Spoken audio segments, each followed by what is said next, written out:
Hello everyone. Easy Physics by N K channel पर आप सभी बच्चों का एक बार पुनः स्वागत है। 12th क्लास की फिजिक्स के चैप्टर नंबर 15 नाभिकीय भौतिकी के आंकिक प्रश्नों को सॉल्व करने जा रहे हैं। इससे पहले अपन इसके थ्योरेटिकल सभी टॉपिक्स को कंप्लीट कर चुके हैं जितना सिलेबस बोर्ड एग्जाम में रखा गया है। चलिए, पहला प्रश्न आपको अपनी स्क्रीन के ऊपर नजर आ रहा है। कह रहा है कि न्यूक्लियन संख्या 16 का एक नाभिक है जिसकी त्रिज्या, ठीक है, तो R16 लिख देता हूं मैं यहाँ पे।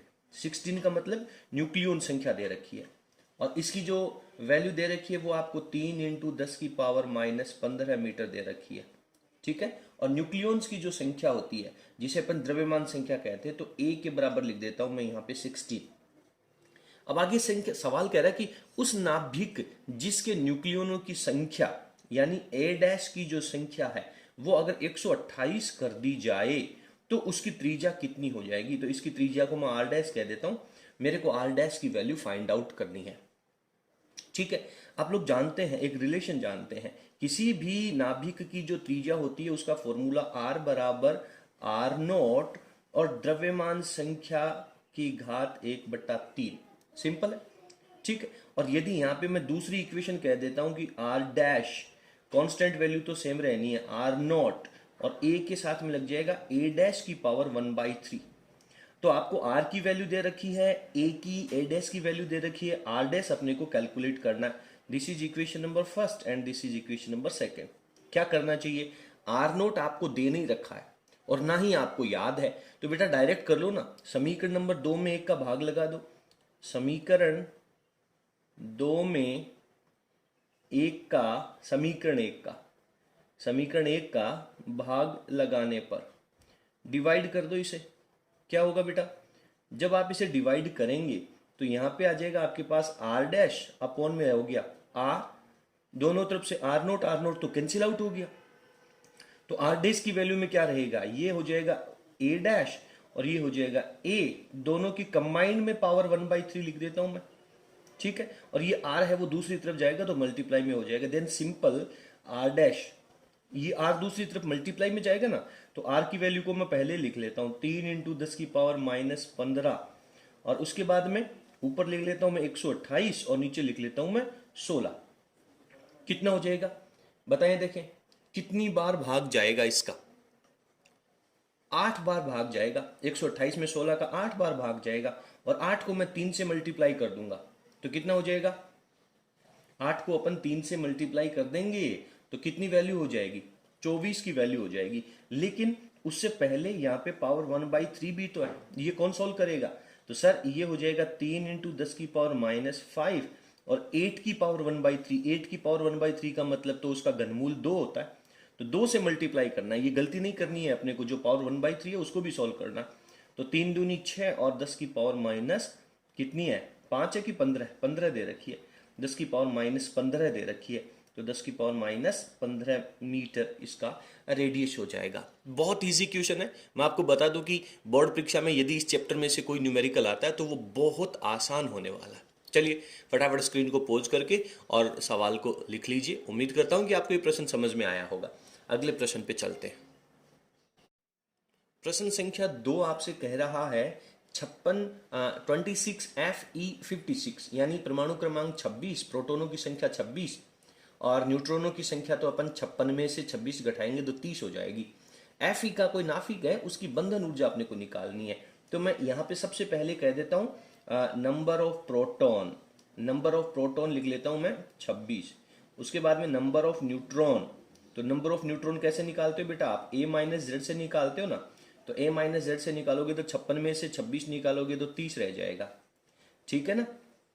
इसके बाद में क्वेश्चन कह रहा है कि Fe का जो नाभिक है 26 और 56, इसका द्रव्यमान आपको दे रखा है 55.9349 U में, ये AMU में है।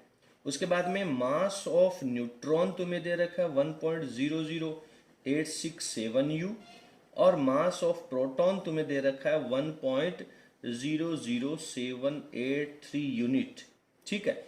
और क्वेश्चन कह रहा है कि 1 यूनिट जो है उसको यदि आप मेगा इलेक्ट्रॉन वोल्ट में कन्वर्ट करना चाहते हैं तो 931 मेगा इलेक्ट्रॉन वोल्ट आएगा। अपॉन में C² है वो यहाँ पे थोड़ा सा गलत लगा दिया, 931 मेगा इलेक्ट्रॉन वोल्ट आएगा। ठीक है, तो चलिए क्वेश्चन को सॉल्व कर लीजिए। तो आपको चाहिए किसकी वैल्यू निकालनी है, आपको बंधन ऊर्जा की वैल्यू निकालनी है, यानी आपको डेल्टा ई की वैल्यू फाइंड आउट करनी है। बताइए डेल्टा ई की कैसे वैल्यू फाइंड आउट करेंगे? सर डेल्टा ई की वैल्यू फाइंड आउट करने का मतलब सीधा सीधा है, यदि मास मुझे एएमयू में दे रखा है तो मैं डिफरेंस निकालूंगा। कैसे? Calculated value minus real value, वास्तविक जो मान होगा, मापित मान में से वास्तविक मान अपन घटा देंगे। तो मापित मान कैसे निकालेंगे?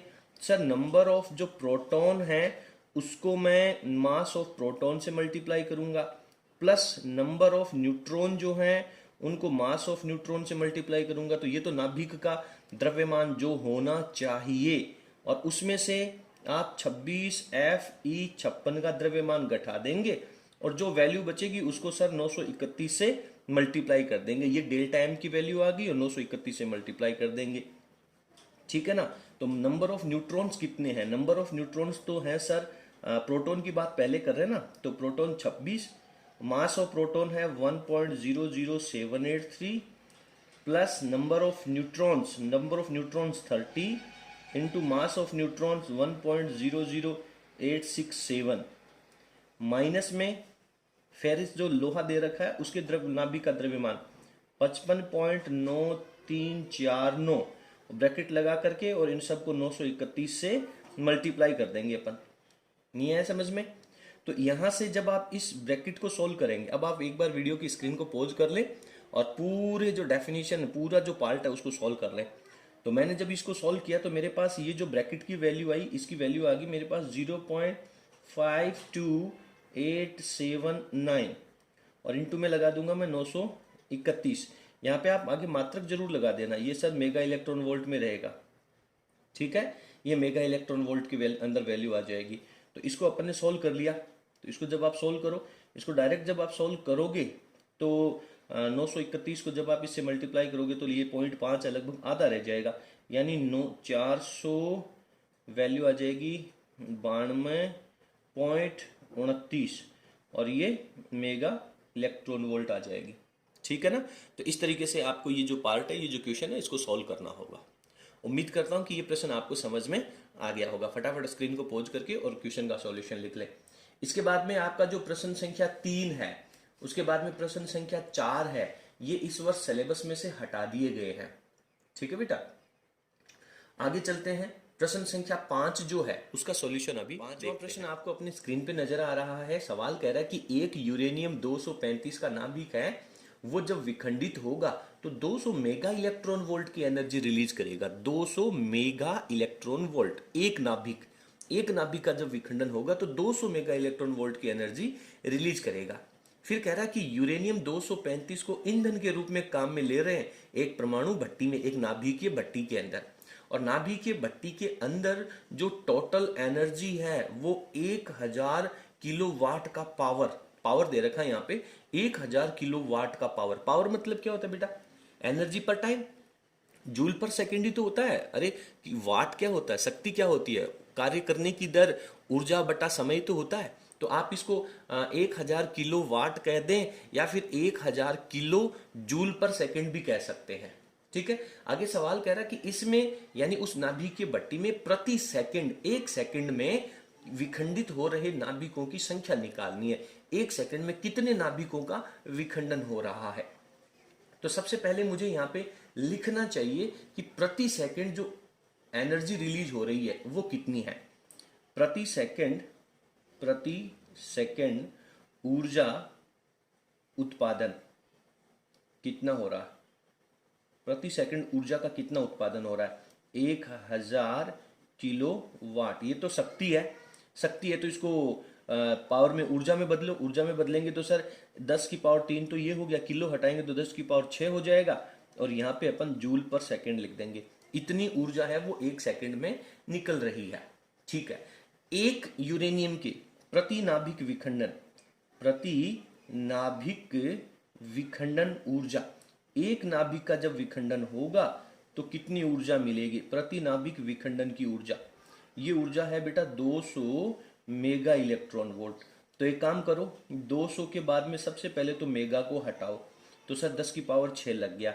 उसके बाद में इलेक्ट्रॉन को हटाओ तो 1.6 इंटू 10⁻⁻19 लग गया, और ये वैल्यू किस में आ जाएगी आपके पास, वोल्ट में आ जाएगी। ठीक है, और वोल्ट का मतलब ये वैल्यू आपके पास जूल में आ गई, ये समझ लीजिए। तो इसको आप जब सॉल्व कर लो, इसको आप फटाफट सॉल्व करो, तो सॉल्व करेंगे तो ये 16 3.2 हो गया, और इंटू में 10⁻⁻19 है, ये 6 है, ये 2 जीरो यहाँ पे 1 जीरो यहाँ पे पॉइंट में कैंसिल हो गया। आप एक बार स्क्रीन को पॉज करके और इजी गोइंग आप अपने हिसाब से इसको सॉल्व कर लेना। तो ये मेरे पास वैल्यू बचेगी, यानी एक विखंडन से इतनी ऊर्जा मिल रही है और एक सेकंड में मेरे को टोटल इतनी ऊर्जा उत्पादित हो रही है। इसका मतलब एक एक विखंडन जुड़ता जाएगा जो एक सेकंड में ही हो रहा है और टोटल इतनी एनर्जी देगा। ठीक है, तो यहाँ पे अपन लिख लेंगे, एक फॉर्मूला बना लेंगे, विखंडनों की संख्या, विखंडनों की संख्या, वो भी कैसे, प्रति सेकंड, कैसे, प्रति सेकंड। तो क्या होगा, प्रति सेकंड ऊर्जा, प्रति सेकंड ऊर्जा कितनी निकल रही है वो निकाल लो, बटा प्रति विखंडन ऊर्जा, एक विखंडन में कितनी ऊर्जा बन रही है। देखिए ये कोई फॉर्मूला नहीं है, आपको अपने हिसाब से फॉर्मूला बनाना है। एक सेकंड में मेरे को टोटल इतनी एनर्जी मिल रही है और एक विखंडन से इतनी एनर्जी मिल रही है, तो विखंडन की संख्या कैसे निकालेंगे, टोटल एनर्जी में एक विखंडन की एनर्जी का भाग लगा देंगे, और ये जो ऊर्जा है वो प्रति सेकंड मिल रही है, तो ये सारे विखंडन भी तो प्रति सेकंड ही होंगे ना बेटा। तो ये 10⁻6 आपके पास ऊपर हो गया, और नीचे 3.2 इंटू 10⁻⁻11 आ गया। अब ये -11 ऊपर चला जाएगा तो प्लस में हो जाएगा, और 3.2 का आप ऊपर 10 बना करके उसमें भाग लगा दो, तो ये अप्रोक्सीमेट वैल्यू आएगी 3.12। सॉल्यूशन कर लेना बेटा आप जरूर। ठीक है, तो 10⁻6 तो ये, और 10⁻11 ऊपर, ये तो 17 हो जाएगा ना, लेकिन उसमें से एक 10 अपन ने साइड में रख लिया था, तो ये 10 की पावर कितना बन गया, 16 बन गया, क्योंकि साइड में रखे बिना तो इसकी गुणा में तो एक बच गया, एक में तो 3.2 का भाग जाएगा नहीं, इसलिए अपने को ऊपर 10 रखना पड़ेगा, तो ये 10⁻5 हो जाएगी, और -11 जाएगा तो ये 6 हो जाएगी। इतने विखंडन, मात्र कुछ नहीं लगेगा, इतने विखंडन प्रति सेकंड हो रहे हैं। ठीक है, तो उम्मीद करता हूं कि ये प्रश्न आपको समझ में आ गया होगा, बेहद महत्वपूर्ण प्रश्न है, इसको आप स्क्रीन को पोज करके और नोट्स में लिख लें। चलिए अब अपन अगला प्रश्न संख्या 6 जो है, क्वेश्चन नंबर 6 जो है उसको सॉल्व करते हैं। प्रश्न संख्या 6 है वो आपको अपने स्क्रीन पे नजर आ रहा है कि सेलेन अभिक्रिया 1s2 है, वो मिलेगा तो एक हीलियम का 2He3 नाभिक बनेगा और साथ में एक न्यूट्रॉन बनेगा। इसमें जो 1s2 है वो क्या है, ड्यूट्रॉन है, यानी ड्यूट्रॉन है वो हीलियम और न्यूट्रॉन के द्रव्यमान आपको दे रखे।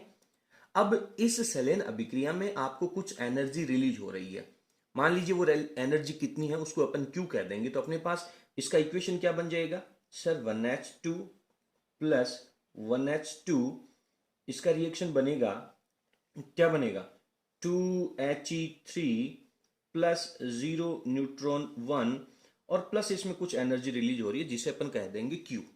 ठीक है, इतनी ऊर्जा मुक्त हो रही है। अब सवाल कह रहा है कि 1 किलोग्राम ड्यूटीरियन है, उसका पूरा सेलेन होना है, टोटल एनर्जी कितनी निकलेगी। तो यहाँ पे मास ऑफ ड्यूट्रॉन जो है वो आपको दे रखा है, लिख देता हूं मैं कितना, 2.015 U, ये AMU के अंदर दे रखा है। मास ऑफ हीलियम नाभिक जो है वो भी आपको दे रखा है 3.017 U। इसके बाद में मास ऑफ न्यूट्रॉन आपको दे रखा है। ये सारी वैल्यूज अपने को यहां पर लिख लेनी चाहिए इस तरीके से। ठीक है, इसके बाद में आपसे कह रहा है कि टोटल जो द्रव्यमान है, कुल द्रव्यमान, ड्यूट्रियन का जो कुल द्रव्यमान है वो आपके पास है 1 किलोग्राम, कितना है 1 kg, और 1 U जो है, एक AMU की जो वैल्यू है वो 931 मेगा इलेक्ट्रॉन वोल्ट होती है, ये अपने को यहाँ पे दे रखा है।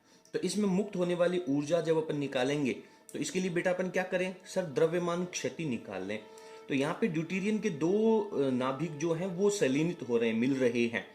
ठीक है, तो टोटल द्रव्यमान क्षति अपन कैसे निकालेंगे sir, delta M। Delta M का मतलब क्या होता है, पित्र नाभिक कौन कौन यहाँ पे मिल रहा है, तो सर 2 ड्यूट्रियन मिल रहे हैं, MD कह दीजिए, माइनस उसमें से मास ऑफ हीलियम निकाल लीजिए, माइनस उसमें से मास ऑफ न्यूट्रॉन निकाल लीजिए, तो ये जो द्रव्यमान क्षति है वो आपके पास कैलकुलेट होकर के आ जाएगी।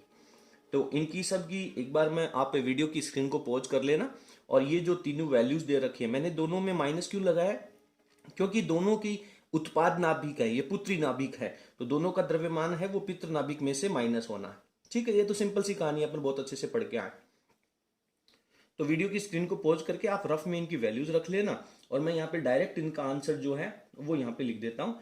0.004 यूनिट आएगा। यू है वो AMU में है। तो ये जो द्रव्यमान क्षति है वो कितने नाभिकों के सेलेन में आ रही है? सर ड्यूटेरियम के 2 नाभिक मिल रहे हैं, तो एक ड्यूटेरियम का जब नाभिक सेलेनित होगा तो एक के हिस्से में कितनी एनर्जी आएगी? 2 के जुड़ने से इतनी एनर्जी है। हालांकि सर एक का कोई संयोजन नहीं होगा, लेकिन जब अपन प्रति ड्यूटेरियम के लिए एनर्जी रिलीज होने वाली जो एनर्जी उसकी मात्रा निकालेंगे, तो यहाँ पे अपन क्या करना चाहिए अपने को? तो सर इसका आधा कर देना चाहिए, क्योंकि ये तो 2 ड्यूटेरियम है। तो इसलिए मैं यहां लिखता हूं, अतः 1 ड्यूट्रॉन नाभिक की द्रव्यमान क्षति, एक ड्यूट्रॉन का जो नाभिक है उसकी द्रव्यमान क्षति कितनी आएगी? एक ड्यूट्रॉन के नाभिक में द्रव्यमान क्षति कितनी हो जाएगी? इसकी आधी हो जाएगी ना, तो डायरेक्ट लिख दूं 0.002 यूनिट। अच्छा, 1 किलोग्राम ड्यूटेरियम के अंदर कितने नाभिक हैं जो जुड़ेंगे?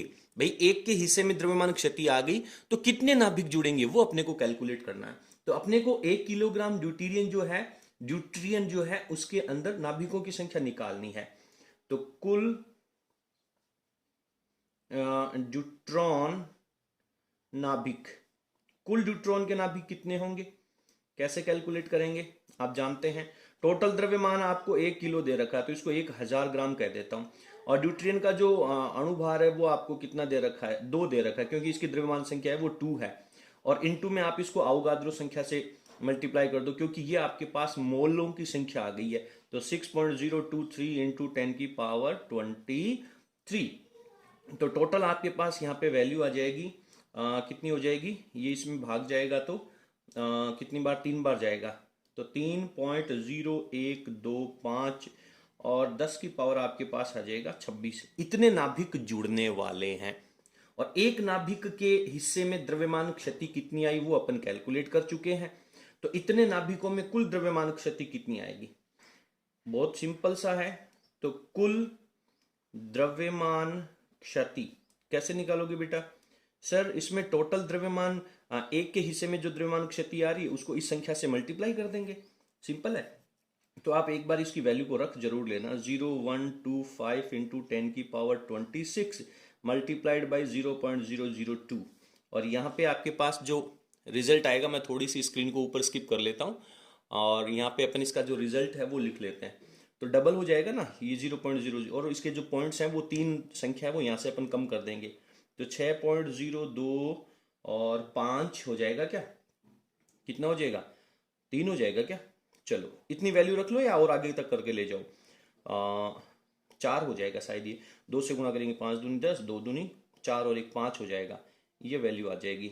और इंटू 10 की पावर जो है वो आपके पास 26 है, तो 3 यहाँ से कैंसिल हो जाएगी, तो 23 आ जाएगी। इतना यू का द्रव्यमान क्षति आ गई। और अब आप कुल मुक्त ऊर्जा निकालना जानते हैं। एक बार स्क्रीन को पॉज करके इस पूरी सॉल्यूशन को आप लिख लें, फिर अपन आगे नीचे चलते हैं। चलिए नीचे चलते हैं। तो क्या होने वाला बेटा, फटाफट निकाल लो। मुक्त ऊर्जा, कितनी ऊर्जा मुक्त होने वाली है? सर मुक्त ऊर्जा Q का जो फॉर्मूला है वो आएगा डेल्टा M इंटू 931, और ये आंसर आएगा अपना मेगा इलेक्ट्रॉन वोल्ट में। ठीक है ना? तो यहाँ पे वैल्यू लिख लेता हूँ मैं डेल्टा M की 6.025 इंटू 10 की पावर 23 इंटू में 931 कर दिया, और इसको अपन कैलकुलेट कर लेते हैं। कैलकुलेशन तो आपको करनी चाहिए, ठीक है ना? कैलकुलेशन आप कैलकुलेट कर लीजिए। तो ये 5.6 इंटू 10 की पावर समथिंग की आंसर वैल्यू आ जाएगी अपनी।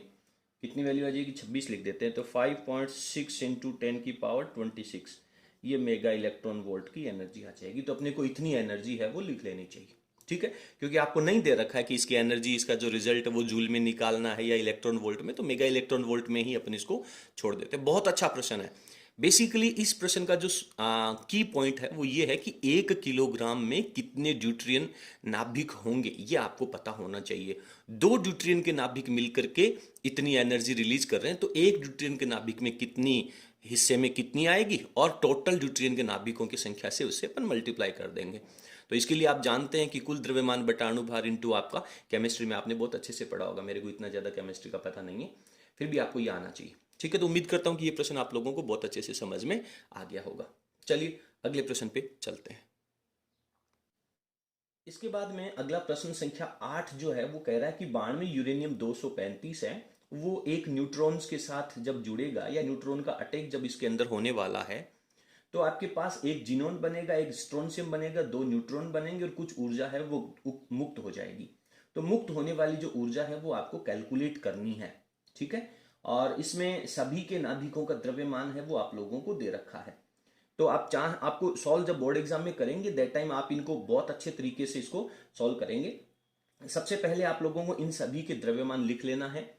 ठीक है, तो यहाँ पे मैं ना लिखूं तो भी चलेगा, ये जो पीछे अपन ने एग्जाम्पल किया है, जो क्वेश्चन किया, सेम उसी तरीके से होने वाला है, तो कोई विशेष नहीं है। मैं आपको डायरेक्ट इसकी वैल्यू को थोड़ा सा सोल्व करके बता देता हूँ। आप यूरेनियम के नाभिक का द्रव्यमान लिखेंगे, जिनोन का, स्ट्रोंशियम का और न्यूट्रॉन का लिखेंगे।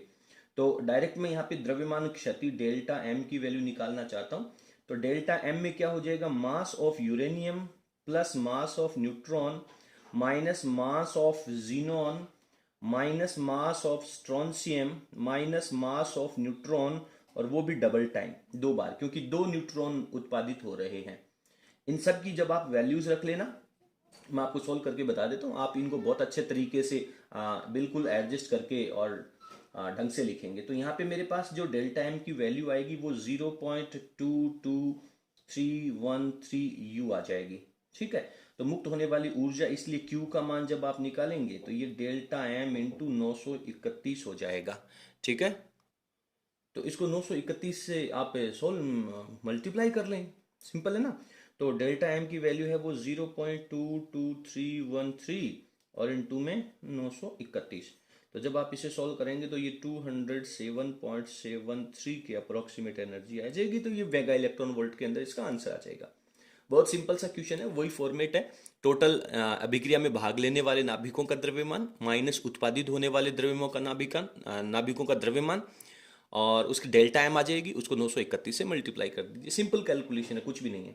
इसके बाद में क्वेश्चन नंबर 8 है, क्वेश्चन नंबर 9 है, ये सारे आपके सिलेबस में से रिमूव हो गए हैं, तो उनको आपको सॉल्व करने की जरूरत नहीं है। इसके बाद में आपका जो क्वेश्चन नंबर 10 है वो भी आपके सिलेबस में से रिमूव हो गया है, तो उसको भी आपको पढ़ने की जरूरत नहीं है।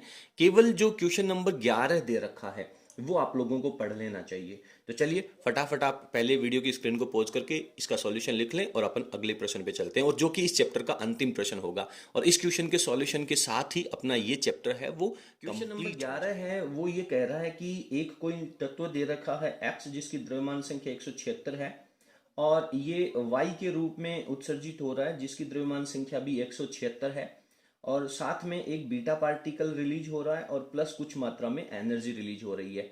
तो सवाल कह रहा है कि x की और y की जो द्रव्यमान संख्या है, प्रमाणविक द्रव्यमान संख्या है, वो आप लोगों को दे रखी है, और साथ में कह रहा है कि उत्सर्जित बीटा जो पार्टिकल है इसकी गतिज ऊर्जा कितनी होगी। आप ये मान करके चलिए कि उत्सर्जित होने वाली जो टोटल एनर्जी है, क्योंकि अधिकतम ऊर्जा है वो आपको बीटा को निकालनी है, तो आप ये टोटल एनर्जी इस बीटा की एनर्जी मान लीजिए। तो बीटा कण की जो अधिकतम ऊर्जा है वो इस उत्सर्जित होने वाली ऊर्जा के बराबर आ जाएगी। तो उत्सर्जित होने वाली ऊर्जा आप कैसे निकालेंगे सर, पहले डेल्टा एम निकालेंगे। तो डेल्टा एम में क्या लिखेंगे आप, mass of X minus mass of Y लिखेंगे। देखिए बीटा पार्टिकल है, इसका कोई द्रव्यमान नहीं होता है। ठीक है, तो इसको आपको यहाँ पे द्रव्यमान को माइनस करने की जरूरत नहीं है, क्योंकि इसका द्रव्यमान होता है 0 है, क्योंकि इसका केवल और केवल परमाणु क्रमांक में ही योगदान होता है, द्रव्यमान संख्या इसकी 0 होती है। तो सिंपल जो वैल्यूज आप लोगों को दे रखी है, एम एक्स में से एम वाई की माइनस कर लेना। तो माइनस करेंगे तो आपको यहाँ पे देखिए, बोर्ड एग्जाम में आप डायरेक्ट सोल्व नहीं कर सकते, वहां पे आपको इनकी वैल्यूज रखनी भी होगी। अपने पास समय थोड़ा कम है, इसलिए मैं फटाफट इसको सिलेबस को कंप्लीट करवाना चाहता हूँ। तो 0.001268 का इनका डिफरेंस आ जाएगा AMU के फॉर्मेट में। इसलिए जब आप बीटा पार्टिकल की गतिज ऊर्जा, और वो भी कौन सी, अधिकतम, मैक्सिमम वैल्यू निकालनी है, अधिकतम ऊर्जा, ये गतिज ऊर्जा के फॉर्मेट में ही होगी। ऊर्जा लिख दीजिए या गतिज ऊर्जा लिख दीजिए। तो ये क्या हो जाएगी, डेल्टा एम इंटू सी स्क्वायर हो जाएगी। ठीक है ना बेटा। अब डेल्टा एम की वैल्यू तो आपके पास 0.001268 आ गई, और सी स्क्वायर के फॉर्मेट में जब आप लिखते हो तो आप बहुत अच्छे से जानते हो कि सर 931 से अपन निकाल लेते हैं और आंसर जो है वो अपना मेगा इलेक्ट्रॉन वोल्ट में आ जाएगा। तो आप इसको जब मल्टीप्लाई करेंगे तो 1.181 के अप्रोक्सीमेट इसकी एनर्जी आ जाएगी। तो इतनी जो है वो गतिज ऊर्जा उस बीटा पार्टिकल की हो जाएगी। तो उम्मीद करता हूं कि ये सभी प्रश्न आपको बहुत अच्छे से समझ में आ गए होंगे। अगर इस चैप्टर में से इस तरह का कोई प्रश्न आता है तो एक भी जो बच्चा है वो किसी भी प्रश्न को गलत ना करे, ऐसा मैं उम्मीद करता हूं। इसके साथ ही आपका ये चैप्टर कंप्लीट हो गया। यदि आपको हमारा आज का कंटेंट पसंद आया तो प्लीज़ आप वीडियो को लाइक जरूर करें और इसे अपने सभी फ्रेंड्स के साथ शेयर करें। बहुत बहुत धन्यवाद। Thank you.